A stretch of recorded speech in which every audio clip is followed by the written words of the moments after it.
Good evening, dear listener. I am Professor Thaddeus Dozesworth, and I'm ever so pleased to welcome you to another of our gentle journeys around the world. Tonight, we begin quite close to home.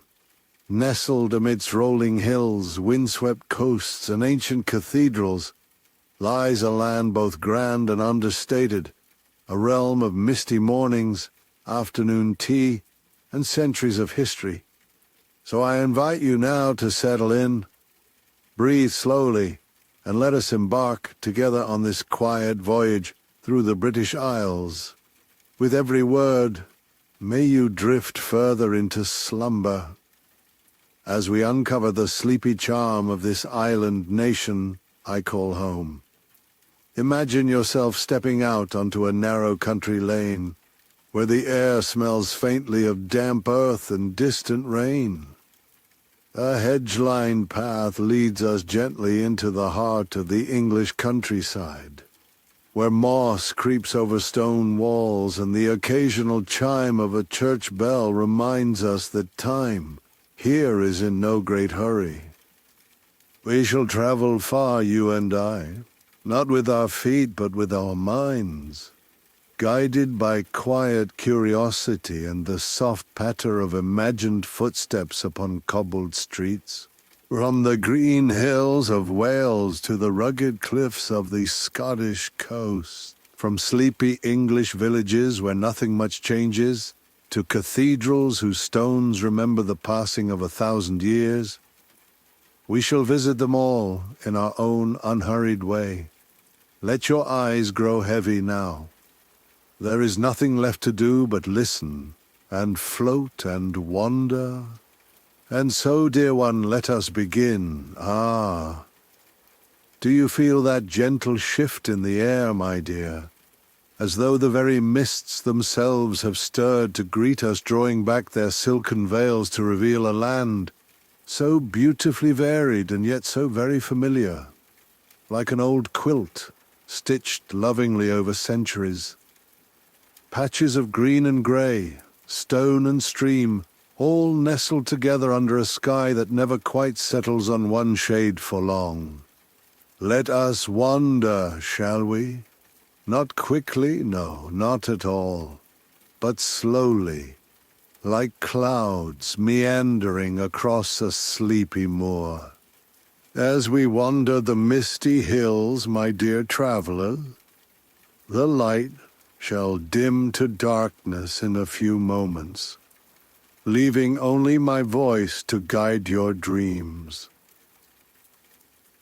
You and I, hand in hand with imagination, shall drift across the hills and hollows of this curious cluster of islands, known to the world as the British Isles. They lie, you see, just off the northwestern fringe of continental Europe, a scattering of emerald isles afloat in a sea that forever murmurs lullabies of old. There is Great Britain, of course, the largest of the isles, shaped like a tilted question mark, as if it too is forever pondering time. And then, to the west, rests dear Ireland, divided gently into north and south, its landscape like a poem whispered in green. But there are others too, smaller, sleepier children of the sea, the Isle of Wight with its chalky cliffs and summer breezes, the wind-swept Orkneys where seabirds cry into the dusk, the Hebrides wrapped in heather and sea foam, the Isle of Man, half forgotten and half fairy tale. Each has its place in the lullaby of the land. And oh, the shape of this country is no neat, tidy affair, no straight lines nor measured angles. Instead, its edges are a frayed patchwork of coves and cliffs, estuaries and inlets, nature's way, perhaps, of reminding us that beauty prefers the irregular. To the south, the land softens into gentle hills and winding rivers. Think of Hampshire's sleepy downs, of the Cotswolds, with their storybook villages nestled among folds of golden limestone. Of Kent, the garden of England, where orchards bloom beneath the old cathedral spires, move northward ever so gently now, and the land begins to rise and breathe a little deeper. The Pennines, affectionately called the backbone of England, stretch their way like a crooked spine, stone grey and ancient. Beyond them lies Yorkshire, with its dales and moors, its winds that speak in low, forgotten dialects. Further still, and you'll feel the pull of the Lake District where fells huddle around quiet waters, lakes that mirror the sky with such stillness, it's as if time itself has paused to catch its breath. Wordsworth once wandered here, murmuring verses to the clouds, and perhaps in some way he still does. Now, let us drift westward, through the Severn Valley and into Wales, a land cradled in mountains and mystery. The Brecon beacons rise like soft, mossy pillows, and Snowdonia, oh Snowdonia, stands proud and dreaming, its peaks often lost in mist, as if shy of too much attention. Here the language itself sings like a lullaby, all lilts and turns like water tumbling over ancient stone. And on the eastern shores the land meets the North Sea, a place of wind-washed dunes and lonely piers, of fishing boats that sway with the tides like weary dancers. We mustn't forget Scotland, that wild and wistful realm, a country carved by ice and fire, by time and tide. Here the highlands rise bold and brooding, all bracken and loch, eagle and silence. The Isle of Skye, with its jagged peaks and stories older than memory.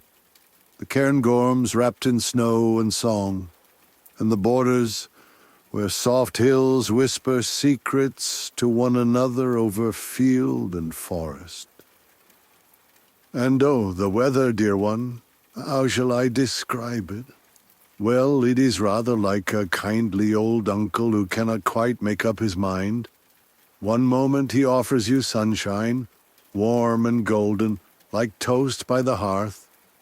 The next a fine drizzle arrives, soft as a sigh, cloaking the hedgerows in a dewy shawl. Then perhaps a breeze, brisk and impish, tugging at your coattails like a mischievous child. You see, here in the British Isles, the weather is not a backdrop. It is a character in the story. It speaks, it sighs, it weeps, and occasionally it beams. But always it soothes if you listen closely enough. The air is often cool and scented faintly of rain, of wood smoke, of salt carried in from distant coasts. And when the fog rolls in, the fog, it doesn't rush or startle. No, it drapes itself gently, like a shawl over the shoulders of the land, muffling the world into silence.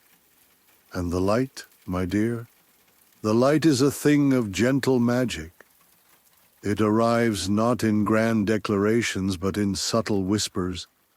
A shaft of morning sun through a cottage window, a pale glow over a village green at dusk, the amber hush of twilight upon an old cathedral wall. You'll find if you look that every corner of this land seems to have been brushed by some tender hand, softening edges, deepening shadows, wrapping everything in a comforting kind of hush. So let us lie back now, upon a bed of imagined moss beneath an imagined tree, and simply breathe with the land. Feel the hush of a valley at dawn, the hush of a hill just before snow, the hush of a village tucked under twilight's wing. Let the geography of this place, its slopes and stones, its weathered cliffs and winding rivers, become the very landscape of your dreams.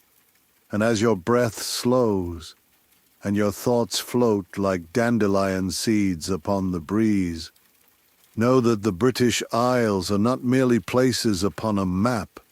They are moods and musings. They are lullabies stitched into the earth. And tonight, they are yours to wander, in quiet wonder, until sleep takes your hand and leads you gently onward. Very good, dear one. Now that we have wandered gently through the hills and mists of this island realm, and felt its landscape wrap around us like a patchwork quilt, let us settle in a little deeper, closer to the firelight of memory, and turn our thoughts to time itself. Let's drift into the dream of history, not in hurried facts or sharp dates, but in soft-edged stories, a tapestry of ages woven in whispers.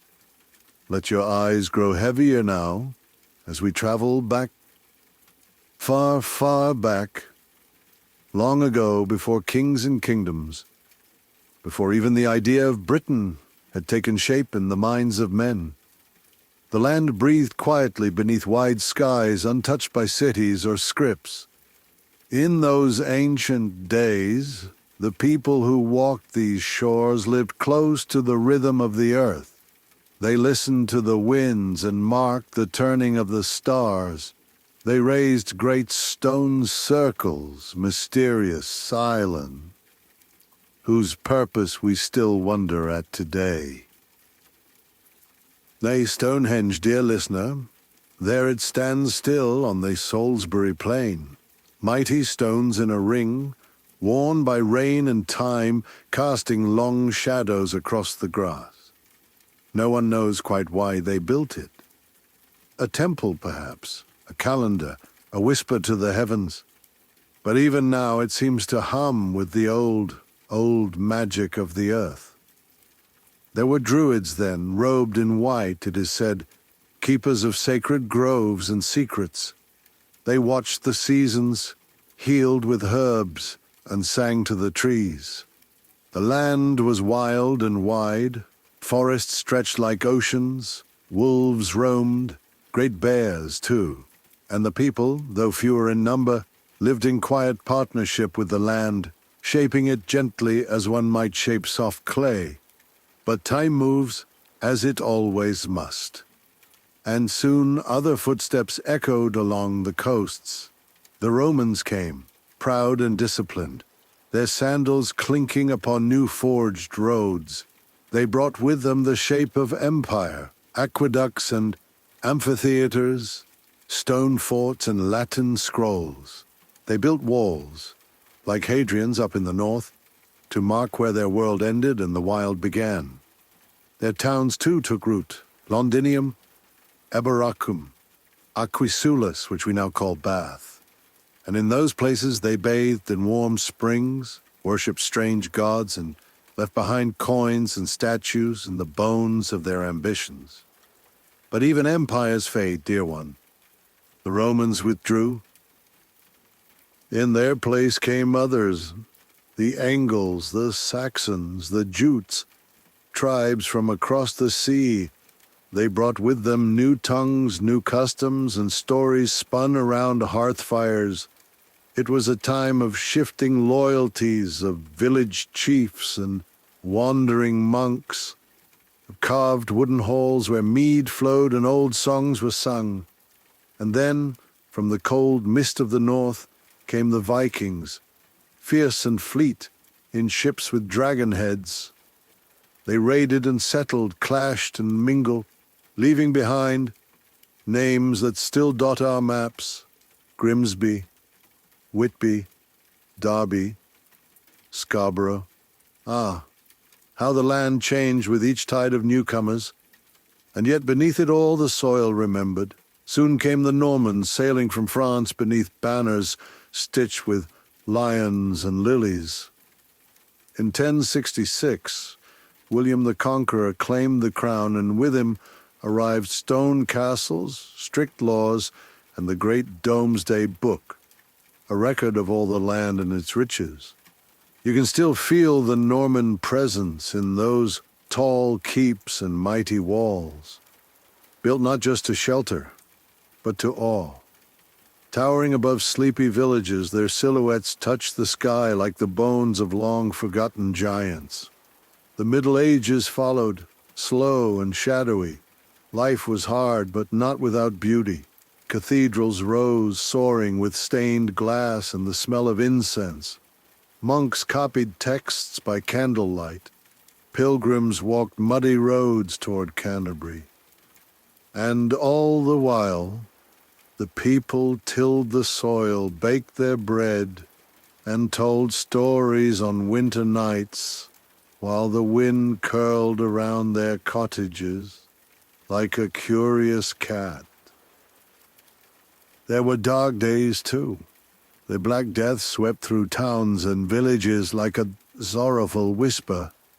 Entire streets fell silent. Fields went untended. Bells tolled for the lost, but still, the wheel of time turned. And then, in the late 15th century, came the Tudors. Oh, what a curious, glittering age that was. With King Henry and his many wives, the court became a theatre of intrigue, full of silks and whispers and sudden downfalls. Great palaces were built, gardens laid, and music danced through the halls. Queen Elizabeth followed, clever, commanding, and draped in ruffs and pearls. Under her gaze, the seas were no longer boundaries but beckonings. Ships set sail from British shores to explore unknown corners of the globe, bringing spices, silks, and stories home. And on those same winds, the seeds of empire were scattered. Though that is a tale for another night, when our dreams turned toward distant lands. The centuries marched on in candlelight. In the 1600s, there was civil war, brother against brother, king against parliament. But we shan't dwell too long on battles and blades. No, let us turn instead to quieter marvels. To Isaac Newton, watching an apple fall and pondering the laws of the heavens. To Shakespeare, scribbling sonnets by lamplight in Stratford-upon-Avon. To country lanes where villagers gathered for May Day, weaving ribbons, singing to the morning sun. And then came the Georgians. Powdered wigs and pocket watches, garden follies and moonlit balls. Stately homes rose amidst manicured parks, and the landscape itself was sculpted into symmetry. The countryside became a canvas, all swans on lakes and sheep on hills, and hedgerows clipped just so. Oh, but the world was changing, even if softly so. And soon the Victorian age unfurled, wineful of smoke and steam, lace and lamplight. Trains clattered across the land like steel dragons. Chimney pots sprouted above rows of narrow brick houses. And in the great cities, gaslight flickered against fogged window panes. It was an age of contradiction, of marvels and melancholy. Grand exhibitions filled crystal palaces, while street urchins sold matches in the snow. And through it all, the spirit of the Isles endured, quiet, stubborn, and endlessly curious. Even now, when the world feels fast and loud, you can find echoes of those times. In the worn stone of a castle wall, the moss on a Celtic cross, the swing of a pub door, or the way the mist curls over a moor just before dawn. The past, you see, is never far. It breathes beside us, gentle and unassuming, like the rustle of old pages or the scent of wood smoke after rain. And tonight, it has kept us company, as the hours slip by like leaves on a river. So sleep, dear listener, with the dreams of druids and queens, of monks and poets, of timeless footsteps beneath a timeless sky. And so, dear listener, we continue. Let us now slip gently into another corner of our quiet journey, a chapter not of kings or landscapes, but of the small, cherished rhythms that give shape to daily life. There is a quiet ritual to British life. It is not written in laws or carved in stone, but lies instead in the clink of a teaspoon against a teacup, the creak of a garden gate, the soft exchange of all right love between neighbors passing on the lane. Morning often begins with a kettle song. That first cup of tea, strong, milky, simple, is less a drink than a ceremony, a gentle waking of the soul. Some take it with biscuits, others with marmalade toast and the rustle of a newspaper folded just so. In the countryside, gardens are not hobbies but companions. Roses are pruned, beans are staked, and gnomes stand proudly in damp flower beds. The air smells faintly of compost and lavender. And somewhere where always a church bell rings in the distance, marking the hour with quiet grace. Then, of course, there is tea time, not rushed, but revered. Around 4 o'clock, the nation seems to pause. A pot is brewed, cups are warmed, and perhaps a scone appears, crowned with jam and clotted cream. It is a moment of comfort, of familiarity, of home. In cities, rituals shift but do not vanish. In London, the drizzle gathers gently on umbrella tips as passers-by slip into bookshops that smell of dust and dreams. There, among shelves of stories, time slows, and in the evenings the pubs begin to glow. Not loud or raucous, but warm. Amber light spills from low windows. Inside, you'll find old friends sharing pints, strangers playing darts, and bar staff who know your usual before you ask. The smell of ale and roast dinner mingles with the sound of laughter and low chatter. Now sometimes after supper, stories are shared by firelight, especially in the villages, where tales pass from one generation to the next like well-loved quilts. Ghost stories, harvest memories, family yarns with slight exaggerations, and as night falls, curtains are drawn, slippers found, a final cuppa brewed, the day gently folded away. These are the rituals, dear one, not headlines, but heartbeats, the quiet choreography of a life well lived. So rest easy now, and let the gentle habits of this island lull you deeper into slumber. Ah, now, dear dreamer, let us wander once more, this time through a patchwork of places stitched together not by distance but by feeling. Let's explore some dreamy destinations in the British Isles. Picture, if you will. Let us stop briefly in the city of Bath. Here warm, honey-colored stone glows softly in the twilight, and ancient Roman baths still steam in hushed courtyards. Water trickles in time-worn pools, and Georgian terraces curve like a lullaby through the hills. Now, on to Cambridge, where bicycles lean lazily against ivy-covered walls, and the River Cam drifts past quiet colleges. Punts glide beneath old bridges, and scholarly windows flicker with candlelight, as if the minds within are dreaming aloud. In York, time seems paused within the medieval walls. The cobbled streets wind like secrets, and the great minster rises with silent pride. If you listen closely, you may hear the echo of footsteps from centuries past, or catch the scent of baking from a hidden tea shop. Further north, we reach the misty shores of Loch Ness. The water lies deep and dark, holding stories whispered across generations. Pines sway gently above the loch's edge, and somewhere, perhaps, something ancient stirs beneath the glassy surface. Let us travel now to the far west, to Cornwall, where the sea meets land in wild embraces. Cottages cling to cliffs, seagulls cry into salt-sprayed winds, and the ghosts of smugglers and sailors sleep behind pub doors. At dusk the sky melts into the ocean, and the world feels like a dream at the edge of waking. And beyond it all, the Isle of Skye, a place where mountains loom like slumbering giants, and waterfalls spill silver threads down mossy rocks.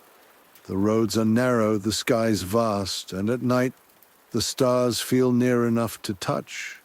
Each place a pocket of stillness, a little sigh in the story of Britain. My dear travelers, as we wander the rugged shores of Cornwall, where the cliffs stand sentinel against the restless sea, let us pause and listen. The rain falls softly now, a tender whisper on the rocks, and the waves, oh, they murmur secrets older than the stones. Here, in the heart of the British Isles, the air hums with tales. Tales of mermaids, those elusive daughters of the deep who sing to the hearts of sailors and dreamers alike. Picture, if you will, a cove bathed in twilight, its waters dark and glassy, reflecting the first shy stars. The Cornish folk, with their weathered hands and knowing eyes, speak of mermaids who dwell in these hidden places, creatures of beauty and mystery, neither wholly of the sea nor of the shore. Their hair, they say, is woven from seaweed, gleaming with pearls kissed by moonlight. Their voices, a melody so sweet it could coax the very tides to stillness. Long ago or so the legends whisper, a fisherman from St. Ives cast his nets under a harvest moon. The sea was calm, the world asleep. But as he pulled his nets he heard a song, not of this earth. It was a mermaid, her eyes like sea glass, her tail shimmering with scales of silver and dusk. She did not flee, but gazed upon him, and her song wove a spell, not of danger, but of peace. Rest, she sang, for the sea holds no quarrel with those who dream. The fisherman, it said, returned to shore, his nets empty, but his heart full. And he slept that night as never before, cradled by her lullaby. Such tales ripple through these isles, from Cornwall's coves to the wild coasts of the Hebrides. The mermaids, they say, are guardians of the deep, keepers of secrets the sea has forgotten. Some claim they sing to warn of storms, others that they call to those whose hearts are heavy, offering solace in their melodies. In the village of Zenor, a carved mermaid adorns an ancient church, her wooden eyes watching over the faithful, a reminder that the sea and sky are never far apart. Come closer now, dear listener.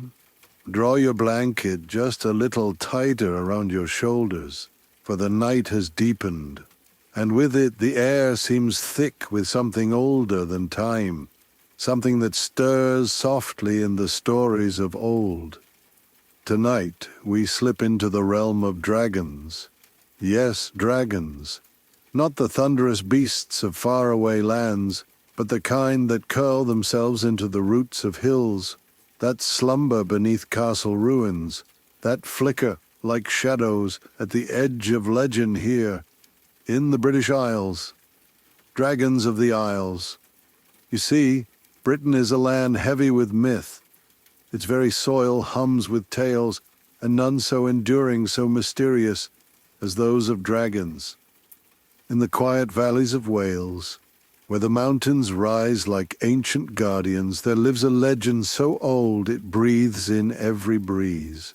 The red dragon, fierce and noble, is said to have battled a white dragon in the skies above, a tale not just of beasts but of kingdoms. The red one, they say, triumphed, and still today he spreads his wings proudly across the Welsh flag, a symbol of strength and soul. There's some say he sleeps now, deep beneath Dinas Emrys, a mossy hill in Snowdonia, where the mists linger long and the air feels thick with something watching. And then, in the West Country, in Somerset near the quiet town of Lyme Regis, they whisper of a dragon with a hunger for livestock, said to have once haunted the marshes before it was outwitted by a clever maiden who laced its supper with sharp shards of glass. Her name lost to time, but her story lingers, retold beneath thatched eaves on rainy evenings. Farther north in the green folds of Yorkshire, the legend of the Lambton worm slinks through the ages. A monstrous serpent said to have grown in the depths of the River Wear, coiled and terrible. It wrapped itself around a hill, they say, 10 times or more, its scales clinking like mail, its breath like smoke from a forge. Only the cursed son of the Lambton estate could face it, clad in armor bristling with blades. But victory, as with many such tales, came at a heavy price. In Scotland, the dragons hide in stone and silence. On the Isle of Skye there is talk of the dragon's eye, a loch so deep and dark that even the stars avoid looking into it. And on Loch Ness, while most speak of a creature with a long neck and curious eyes, others, older still, will tell you the loch once cradled something far grander, something that breathed flame and fury in a time before time. Do lean in, dear listener. The fire burns low now, casting long shadows across our quiet little room. And outside, the wind hums a familiar tune through the trees, a lullaby, perhaps, or an invitation to dream. For though we've wandered through tales of dragons, coiled beneath hills and perched on castle ledges, there is a great many other legends whispered through the hedgerows and moorlands of this enchanted isle. The British Isles are not merely lands of fact and flag. Oh no, they are lands of story. Woven into the fabric of every forest and stone are creatures and tales older than time itself, soft-footed and half-forgotten, yet still breathing in the hush between heartbeats. Let us visit them now, ever so gently. Beyond dragons and mermaids, in the shadowed hollows and moonlit glens, they say the fae still dance, delicate and dazzling, or dark and willful. Not all of them kind, mind you. Some belong to the Seelie court, gentle and noble, while others belong to the unseelie, wild as a storm wind and twice as fickle. They dwell beneath grassy barrows and behind standing stones. You may spot their circles and rings of mushrooms, perfect and still. But beware, dear one, step into them and you may not return quite the same. It is best, when walking through the countryside at dusk, to nod politely and whisper a kind word to the hedgerows. One never knows who's listening. And then there are the ghosts. Oh yes, not all who walk these lands are living. In Yorkshire, they say, a headless horseman gallops through the mist, his cloak snapping like sails in a storm. And in castles across the country, ladies in white, sorrowful, shimmering, drift down ancient staircases, forever searching for something they once lost. In the Highlands, you may hear of the Green Lady brushing her hair silently by a candle's glow. She disappears if spoken to, as though she were never there at all. And of course, there is Arthur, the once and future king. They say he sleeps still in Avalon, beneath hill or isle, cradled in the arms of time, waiting to rise again when Britain needs him most. His sword, Excalibur, lies beneath still waters, watched by the Lady of the Lake, her eyes ancient as moonlight. Beside him, in dreams, perhaps sits Merlin, part man, part magic, whispering prophecies into the folds of forever. Now, across the wilds of Northern Ireland, the earth breaks into something strange, hexagonal stones marching into the sea. This is the Giant's Causeway, they say, built by the mighty Fionn mac Cumhaill to cross to Scotland and face his rival. In Wiltshire, near the mists of Stonehenge, some whisper the stones were once giants, frozen in dance by an ancient spell. Others say Wayland the Smith, the legendary blacksmith, still forges enchantments beneath a lonely barrow. Shoes, left overnight, may be mended by morning if payment is left and questions are not asked. Beyond the hills and hearths, beyond the rituals of tea and the hush of rain, lies another Britain, a Britain made not of stone and soil, but of more story. For these isles are steeped in words, where every village holds a verse, and every misty field has whispered its tale to a wandering soul. Even in the gentle rolling hills of England's South Downs, there are whispers of knuckerholes, deep pools where dragons were said to dwell, emerging in times of drought or restlessness. In the village of Lyminster, a gravestone still lies in the churchyard. They call it the Slayer's Stone. Whether dragon or devil, no one can quite agree. But something, they say, once died there. What is it about this land that invites such creatures? Perhaps it's the fog, the way it curls through forests and glens, like smoke from a slumbering beast.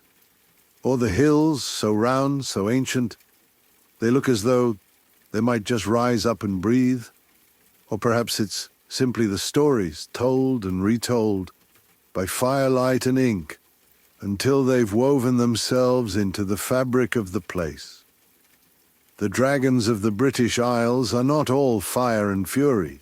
Some are wise, some are tricksters, some are guardians of treasure, others of truth. But all of them, in their own way, remind us that even the most peaceful land can hold a secret, that even in sleep there is wonder.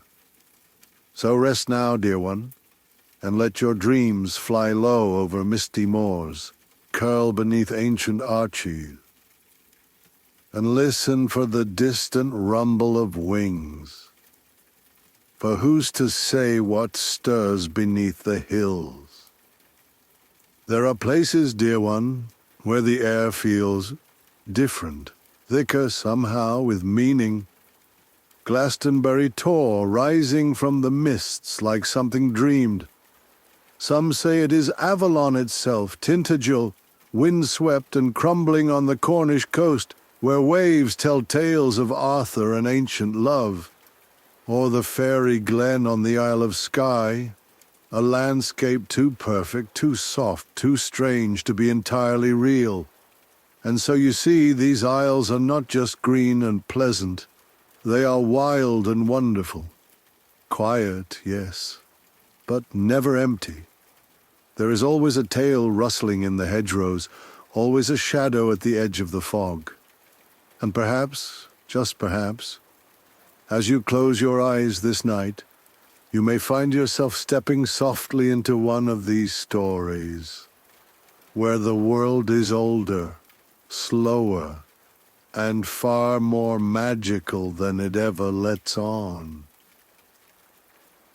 It is said that J.R.R. Tolkien wandered the winding lanes of Oxfordshire and saw in its hedges and hills the gentle comfort of the Shire.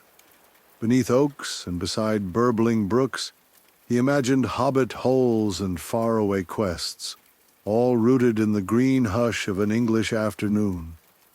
And Jane Austen. Oh, dear Jane. Her novels were born in the drawing rooms of Hampshire, where the sound of distant pianoforte mingled with the murmur of polite conversation. The manners, the mischief, the glances exchanged across teacups, all gently folded into tales that still breathed in the quiet countryside. In the Lake District, William Wordsworth walked with slow reverence. He wandered lonely as a cloud beside daffodil-speckled shores, his verses rising like morning mist over calm waters. Even now his presence lingers in the rustle of leaves and the ripple of Derwent water. Down in Dorset, Thomas Hardy's Wessex still lingers, not on maps perhaps, but in the melancholy beauty of fields and farmsteads. His stories, shaped by solitude and soil, are heavy with longing and rooted in the rhythms of rural life. And in Stratford-upon-Avon, Shakespeare's spirits utters beneath the thatched eaves and in the hush of half-timbered lanes. The bard's words written so long ago still flutter like candle flames, full of kings and fools, fairies and fate. We are such stuff as dreams are made on, he once wrote, and indeed we are. London, of course, is a library unto itself. There, beneath gaslight and fog, Sherlock Holmes once stalked through Baker Street, a violin in one hand, a mystery in the other. And not far off, Charles Dickens gave voice to chimney sweeps and street urchins, breathing warmth into even the coldest alleys. In the Yorkshire moors, where wind howls through gorse and mist clings to the earth, the Bronte sisters imagined brooding heroes in haunted halls. Wuthering Heights was born in that fierce, untamed silence, a love story wild as the wind. And let us not forget the magic. In Edinburgh, where the castle perches like a watchful owl, a young woman scribbled in cafes, conjuring a boy with a lightning scar and a world just beyond a brick wall. And in those narrow closes and shadowed courtyards, the wizarding world flickered to life. All across these isles, from the cobblestone corners of Canterbury to the craggy coasts of Cornwall, stories take root. Tales of courage, of sorrow, of wonder, born from fields and fog, hearths and highlands. Literary Britain is not a place on a map, dear one. It is a feeling, a hush in the trees, a turning page, a path through a glade that might just lead to Narnia. So rest now and dream of ink-stained fingers, quills scratching softly by candlelight, and stories carried on the evening breeze. For here, in this land of letters, even sleep feels like a story gently unfolding. Ah, there it is again. That familiar hush, that soft and faithful stillness which arrives only when the world has ceased its hurried spinning, and the night has wrapped itself around us like a well-worn woolen shawl.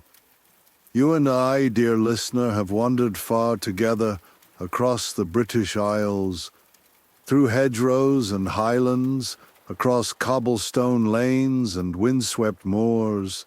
We've paused beneath ancient oaks, lingered by locks that glistened like spilled moonlight, and watched fog roll lazily over sleepy hills, as if the land itself were exhaling a sigh. But now, we arrive at the most sacred part of all, not a place marked on any map, but a space within the heart of quietude itself. It is here in the stillness that follows every story that something wondrous begins to bloom. Not loudly, not quickly, but gently and deeply. You see, even the isles themselves, these ancient lands of mine, must rest. Even the mountains bow to the dusk. Even the sea, relentless though it is, pauses beneath the stars. and so must we. Let us not fear the quiet. Let us not resist the rhythm of retreat. For silence is not the absence of sound. It is the presence of peace. As I sit at my desk, the fire crackling low beside me, and the scent of old books mingling with the touch of lavender in the air, I cannot help but muse upon the hush that lives beneath all things. The hush that cradles the cry of the nightingale, the hush that follows the toll of the village bell, the hush that lives in the spaces between each breath, yours and mine. And it is into that hush, dear one, that we now descend. The Isles have many legends, stories of kings and dragons, saints and stones, but none so precious as the story of rest. For to rest is to trust. To sleep is to surrender to something ancient and kind. Tonight, as the stars blink overhead like candle flames in a darkened hall, and the moon strolls slowly through her sky-bound garden, know this. You are part of the story now, a character in the great and gentle fable of the Isles, and your chapter, this moment of peace, is no less wondrous than any tale ever told beside a fire. So, let us remain here just a while longer, no longer walking nor watching, but simply being together in the eternal quiet. Now time, they say, does not pass in a straight line here, not in the Isles. No, here it moves like mist over the moors, curling and folding upon itself, wrapping round corners of memory and dream. One moment, you are a child chasing dandelions in a village green. The next, you are an old soul in a soft chair, watching the world through the window of a rainy afternoon. And always, the quiet follows you. Not as a shadow, but as a friend, a companion. I remember, oh, how well I remember, though, those endless days of youth in the countryside when even boredom had its own kind of magic, when clouds rolled lazily overhead like sheep who had nowhere in particular to be, and the sky held a sort of hush that felt like permission to simply be. There were afternoons in which time forgot itself entirely. A kettle would whistle, a biscuit would crumble gently in one's hand, and outside the grass would sway ever so slightly, not because it had to, but because it could. That was enough, and perhaps it still is. For though the world has grown louder, busier, flashier, beneath it all the stillness remains. There's a certain nobility to it, don't you think?